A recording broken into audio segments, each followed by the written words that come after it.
Chief Justice of India NV Ramana called the culture of promising freebies during elections quote-unquote a very serious issue and asked the central government to take a stand on curbing the situation. This comes after the Prime Minister Narendra Modi criticized the same and called it quote-unquote reverie culture. The apex court was hearing a plea that sought to direct the Election Commission of India to not permit parties or promise or distribute irrational freebies from public funds. CJI NV Ramana also asked senior advocate Kapil Sibal, who was sitting in court for a different matter, for his opinion. Sibal suggested that the Finance Commission must look into the matter. The bench of CJI NV Ramana, Justice Krishna Murari and Justice Hema Kohli has now asked the ASG to get instructions from the central government on whether the Finance Commission can suggest any steps on the matter. Of course, the ramifications of this big statement and if at all it will have any impact on the politics of our country, especially the vote bank politics, which has very openly, almost shamelessly depended on quote-unquote this freebie culture. To discuss all of this and more, I'd like to welcome a panel of experts, starting with Dr. Gulresh Sheikh, BJP spokesperson. Also joining us is the Aam Aadmi Party spokesperson, Abhinandita Mathur. Also with us is Ashwini Dubey, senior lawyer, PKT Nambiar, political analyst, and Joyita Basu, editor of the Sunday Guardian. I'm going to start first of all with the senior lawyer, Ashwini Dubey, who's joined us on the broadcast. Ashwini, how significant are these statements coming in from the Supreme Court? This, the SC, the apex court, the top court of our country, has now taken cognizance of the so-called freebie culture, which has so openly existed in our political class. It's almost a part and parcel really of our electoral politics. Yeah, when the political parties of this country, in order to lure the voters involved in the corrupt practices, then one has to approach to the court of law, and the Supreme Court, being the custodian of the Constitution, has every right under the Constitution to monitor and to look into that the basic object of the Constitution, because Article 29 of the Constitution says that the political parties' allegiance should be towards the Constitution, that the political parties should not be involved in any kind of corrupt practices. Why, Meenakshi, I am saying? Because the freebies, which we call reveries, freebies vitiate the purity of election process and influence voters. So it is a corrupt practices. Indeed, it's a corrupt practices if we look in the word scenario. It is not as it offers to money to influence the voters by candidates alone.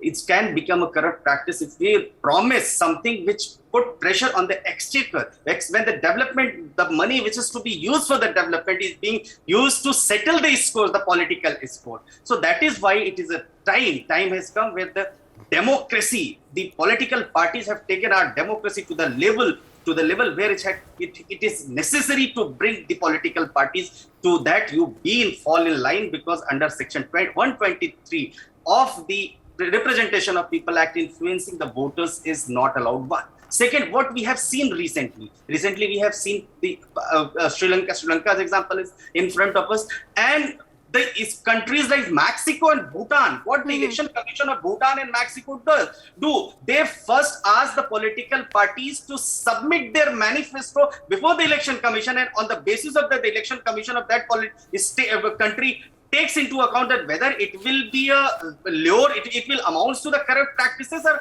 it is a process where it will be involving the development of the nation. It is not that you are by giving these reveries, putting pressure on the exchequer's money, and the money which is to be used for the development purposes, you are wasting. And you've given a very significant example of Lanka. If we look at the fiscal deficit of each state, also the loan on each state, that also is increasing with each passing year.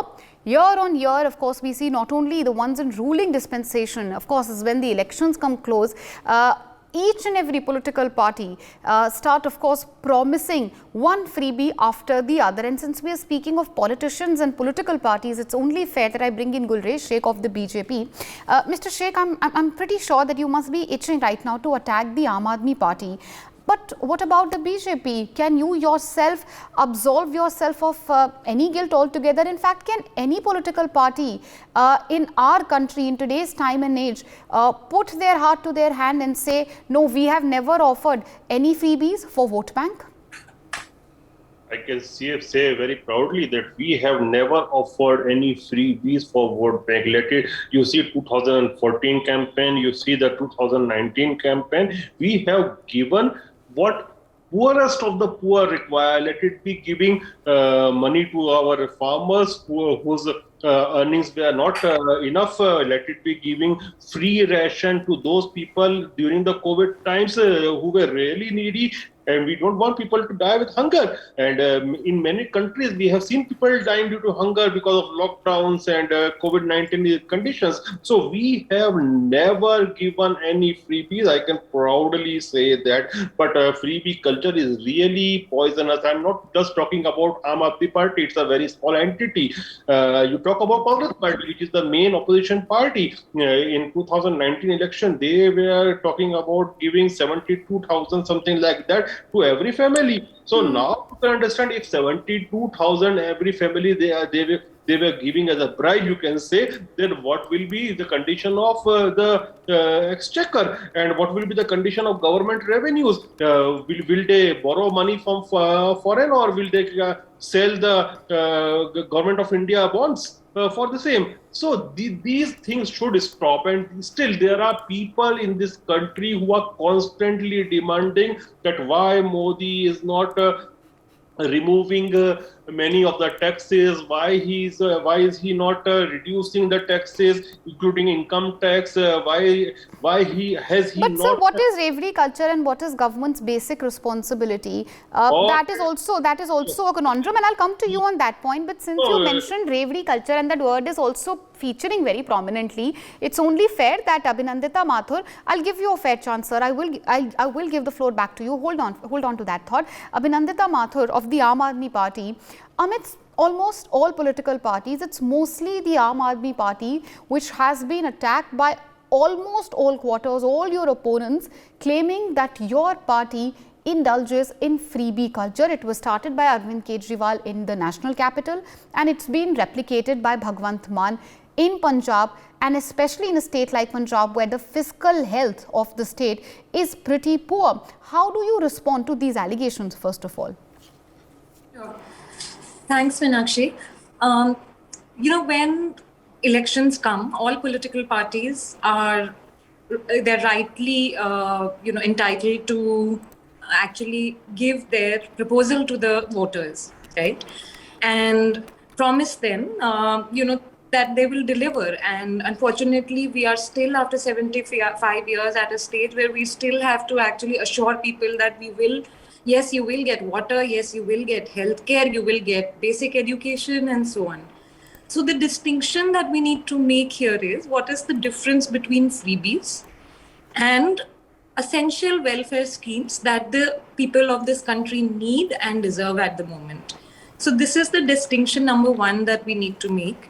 Number two is, we also have to bring in accountability into the system. So if a party or B party puts these agendas or these promises or guarantees in their manifesto, there has to be a mechanism to actually hold them accountable on delivery of those promises.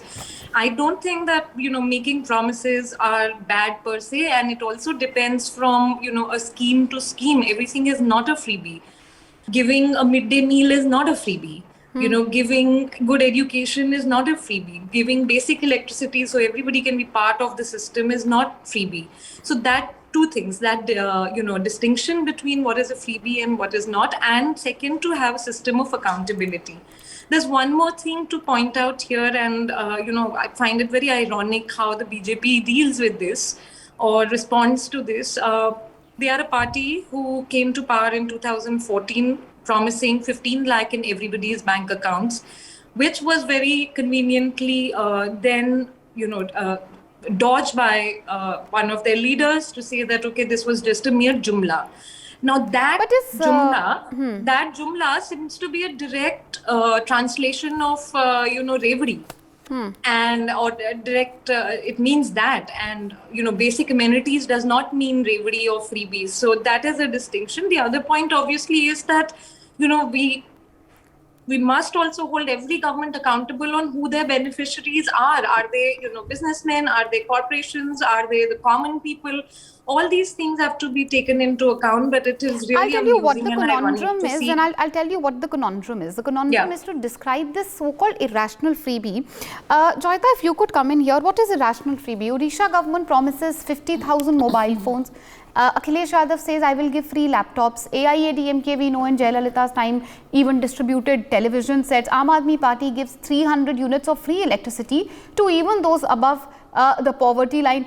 In Uttar Pradesh, again, 2,93,000, over 2.93 lakh crore plus of fiscal deficit, yet free gas is given. How do you define really what is public welfare and what is irrational freebie? Can it be defined? Can there be a definition for it?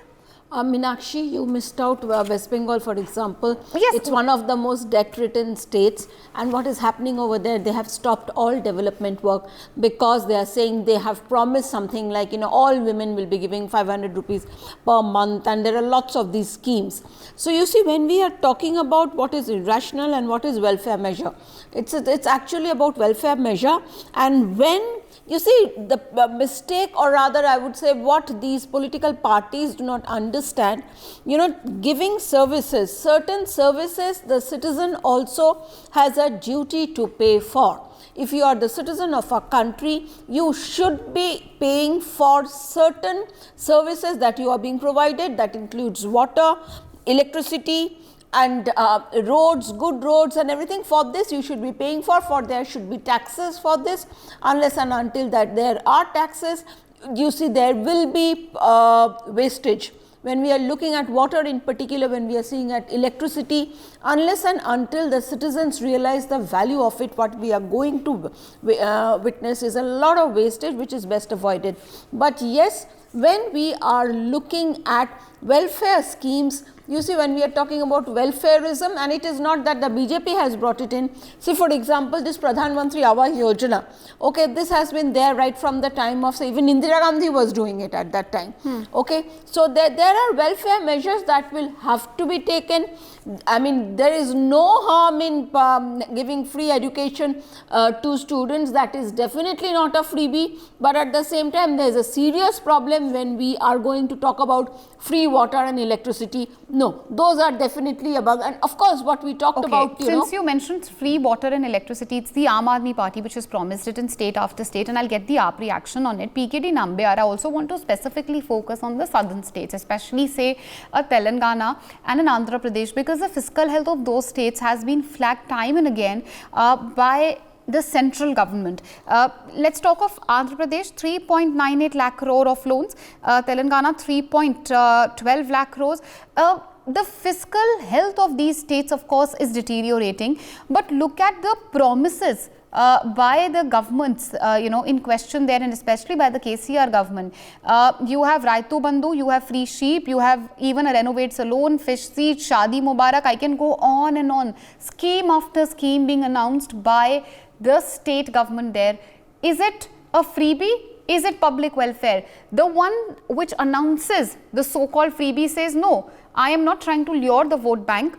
I am only doing or I am only indulging in welfareism. So how do you really solve this conundrum? How do you define it? That's the basic question. Can it be defined, or do you think this debate will just continue today and for time immemorial as it always has? Well, I think it's very infectious now. As you said earlier, that it started in the way in the 90s, early 90s, with the AIDMK and the DMK. Both the parties were competing with each other that who will give more and more. 1 rupee per kg chawal, the rice to the free, everything is free cycles. Then it became slowly it came to the northern states like UP, Bihar, and so on and so forth. But the problem is that it is not about a freebie as a one. Okay. The Supreme Court, what they said, even what Ashwini was talking about, is this all about that before the election, to lure the vote, you offer things in the form of more of like a promise. That is predominantly, it's a culture which was really practiced as an institutional practice by none other party than the Aam Aadmi Party and Kejriwal. His name is like a free Kejriwal. So the problem is that it is not about just a welfareism to a certain extent. To a certain level of people in the community, within the community, may require to be offered during a government's period. But instead of that, Meenakshi, what is happening in this country that now you need to come into power.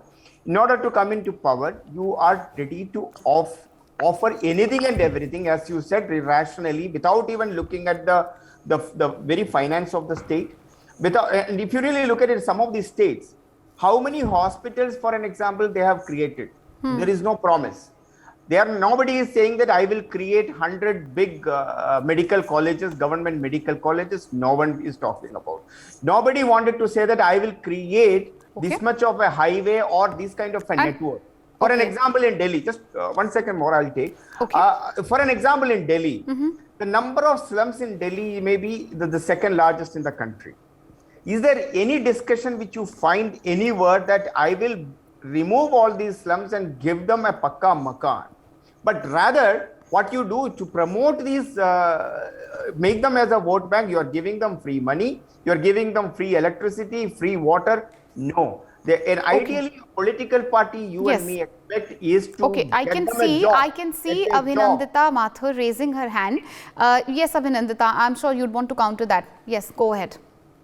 Yes, I would really like to object to the statement made by Mr. Nambiar right now, that, that we are luring a vote bank and maintaining the slums. First of all, the Delhi government does not, as we know, does not have land as part of our mandate at the moment. It is with the LD. How many slums you have been able to create? So one after the other, let her respond. So that is one thing, but to say that we are actually not removing slums and feeding into them by giving people basic amenities, and I mean that we should. I don't think we should. This is what we should be saying, because we do want to help everybody who's needy. Meenakshi, if I give you the facts, then will they be able to give a just a moment. To that?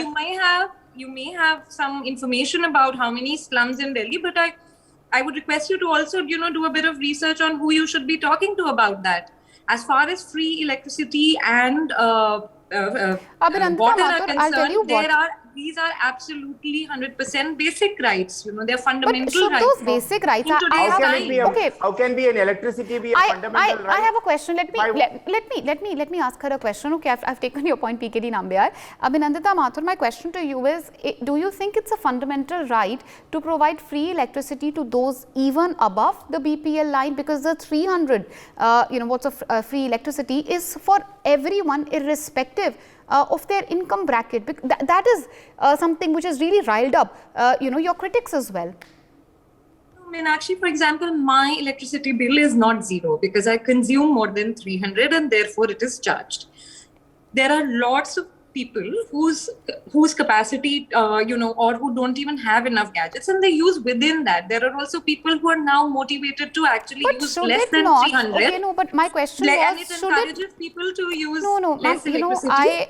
My point was something else. My point was, should it not be really these so-called welfare schemes, should they not be targeted towards perhaps those who can't afford it, and not for everyone? And Joyita, do you not think the onus also, today we can all sit here in our ivory towers and attack the political parties, but end of the day the responsibility lies with us, the voters, as well? Because if the political parties, so-called, if they are luring with irrational freebies, as almost everyone concedes and is blaming each other for, why do we as a voter fall for this trap? Well, Meenakshi, I think that's a problem. You cannot say that about every voter. But yes, it's a major problem in different sections of society. People like to get free stuff, and because of that greed that is there among us ourselves, I mean, that is what the political parties exploit. As a result of which, what happens, even people who do not need such subsidies or freebies, they also end up as beneficiaries, and there is no reason for that to happen. We have seen how it has happened happened with gas, for example. So many of us gave up our gas subsidies, but at the same time we know about so many people who did not give up their gas subsidies, while knowing very well that they can afford a very high price cylinder. Okay, so it's ultimately it's about how aware the citizen is about his or her duty to the nation, to society. Ultimately, and I'm afraid to so, not everybody is so dutiful. Okay, and Gurlesh Sheikh, you had earlier attacked almost all the opponents of your political party, but what about, say, the Home Minister promising free gas to each and every household in Uttar Pradesh before the polls? What about the free laptops which are perhaps being given by the Goa government? Goa is of course another state where your party is ruling. Would you not concede that this is something which everyone indulges in, and every political party, end of the day, indulges in a blame game? Instead of a blame game, should there not be a consensus?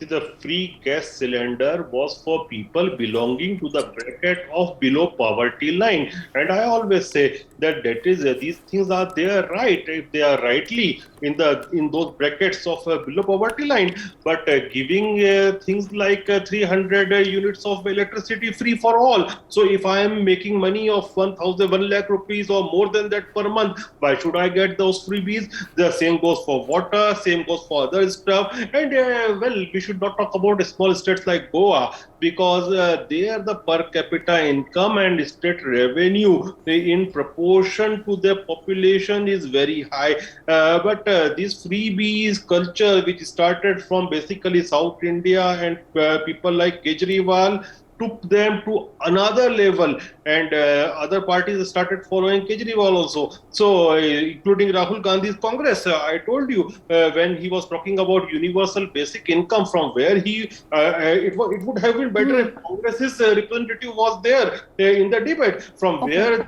they would have got those 72,000 rupees per year per family. So these but stop, and these are nothing. See, those leaders who lack charisma, those leaders who lack vision, your basic tenet of the argument is BJP is holier than thou, BJP holier than thou, which was an expected line of argument from any politician. But Ashwini Dubey, as a senior lawyer, since the Supreme Court has already waded into the so-called reverie culture debate, do you think the SC perhaps can give a direction to these political parties, because a consensus on exactly what is a rational welfare scheme and what is a freebie to lure the voters, that distinction, it's unlikely that there are politicians will be able to achieve. So you think a possibility for the Supreme Court to set the boundary for these politicians?